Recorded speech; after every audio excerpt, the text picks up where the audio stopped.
Ever since joining YouTube, I've always been a bit bemused by the amount of anger and emotional reactions atheists have over William Lane Craig. I guess since Craig is one of the most outspoken Christian philosophers and public debaters, this is to be expected. However, what is deeply concerning are the levels some atheists are willing to descend in order to try to discredit their opponents. Going back now to Thunderf00t's video entitled William Lane, 2 Citations Craig. It's kind of funny that exactly the same day Thunderf00t uploaded that video, this article appeared in the Guardian newspaper in the UK. Philip Bell accused it of being the academic equivalent of the stag's antlers. In other words, Dr. Mason is doing nothing other than dick measuring at this point. Then there are academic institutions which warn about the abuses of overly simplistic comparisons of H-index figures. Notice the advice here from the University of Southampton, which states that you can only compare values within a single discipline. Dr. Mason fails to heed this advice with his shoddy video. The article even points out that such a cross-discipline comparison might make an average medical researcher look good compared to a world-class mathematician. It's also interesting that the article picks out the humanities as an area to be wary of too. Another reason to beware of Dr. Mason's figures are that a couple of the papers which he cited had only just been published, but Dr. Mason doesn't bother to tell you this. So what happens when we take professional advice and compare Dr. Craig with only people in his own field? Well, the latest H-index comparison I could find in philosophy of religion was done back in 2007 and as one might expect, Alvin Plantinga was rated first. However, you will also notice Dr. Craig at 14th. In the top 20 on an H-index in your own field of study could well be worthy of saying something like world class. Going back to the professional advice about not comparing across subjects, perhaps we might be tempted to say that a naive comparison of H-index results might make an average scientist look better than a world-class philosopher. But of course, keep in mind that real academics don't like talking this way about themselves. I've certainly never heard a university professor quoting his H-index results to gain kudos. Notice the extremely highly regarded Linda Zagzebski, up there alongside Craig. She commands tremendous respect in the subject, and yet most atheists will not have heard of her. This is why when Dawkins tells people not to be surprised if they've never heard of Craig, well, he's right, they shouldn't be. Unless you read lots of philosophy of religion or closely related subjects, you would never know who these people are.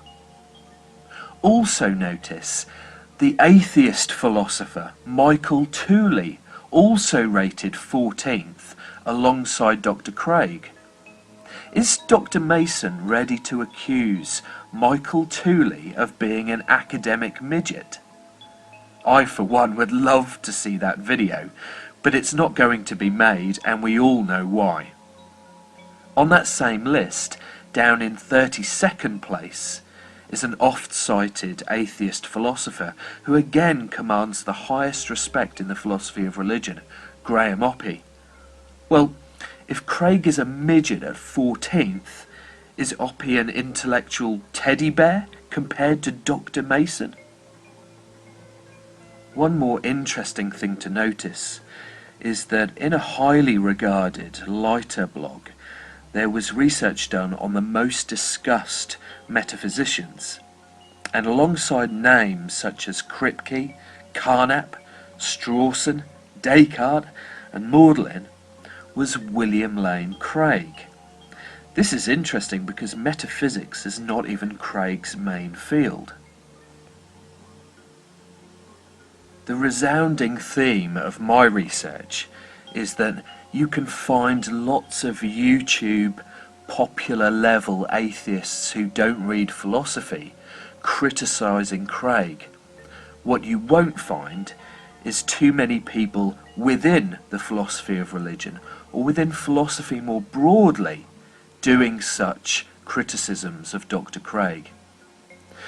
I think I have more than responded to the trite accusations commonly thrown at Dr. Craig, but especially the videos by Thunderf00t and DPR Jones. And my suggestion to both of them is to start doing some real academic work in the field. Why is it that no academics in philosophy of religion are talking about Thunderf00t or DPR Jones? Is this the best that they can do in responding to a genuine academic? If so, then I genuinely feel very sorry for both of these guys.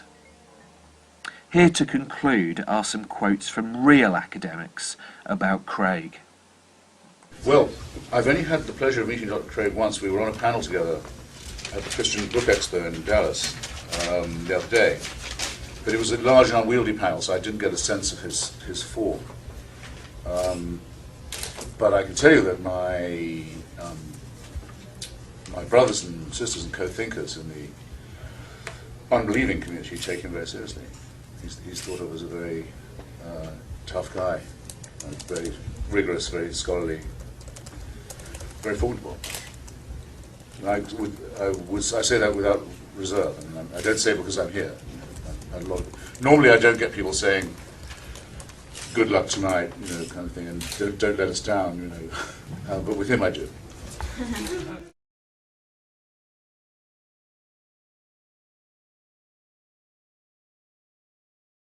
He's the author of over 30 books and over 100 peer-reviewed articles in philosophy and theology. I'm just going to mention a couple of those books.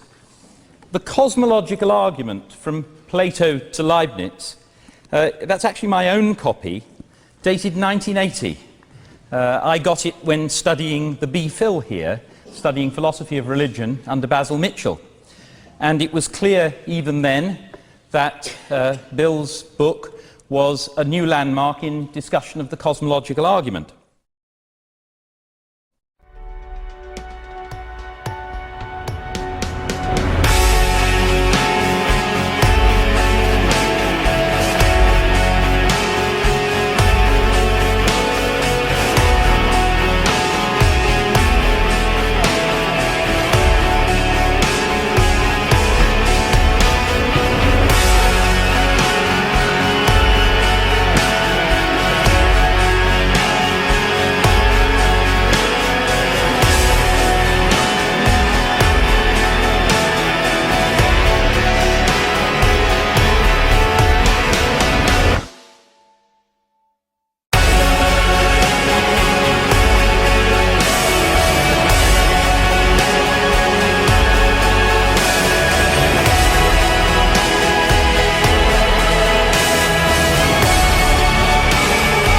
My thanks to the organisers of this debate for the invitation to take part. I'm genuinely honoured to be sharing the stage with Professor Craig this evening.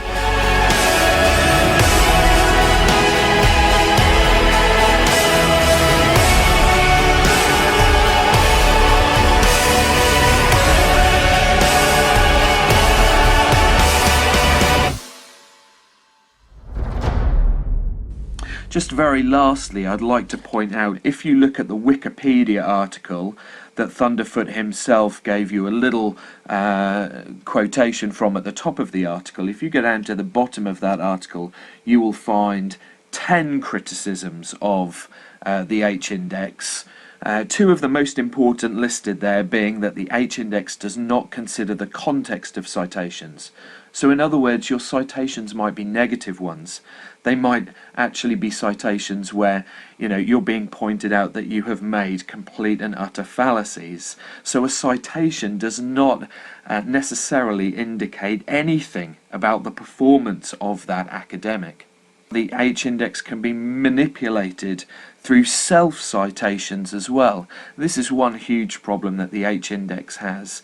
So citing yourself, if that makes it into the statistics on an H-index, that's also highly problematic.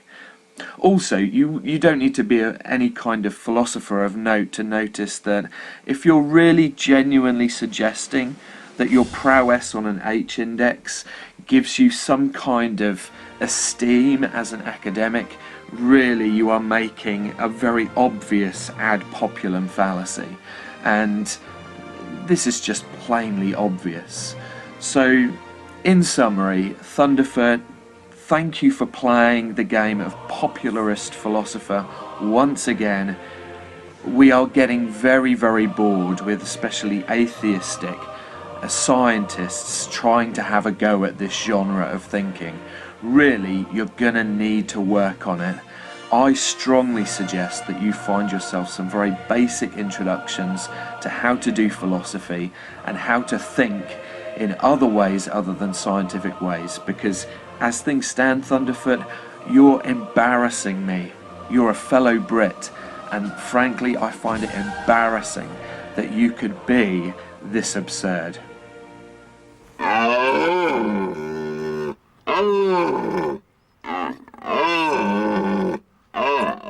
But that's not really an argument.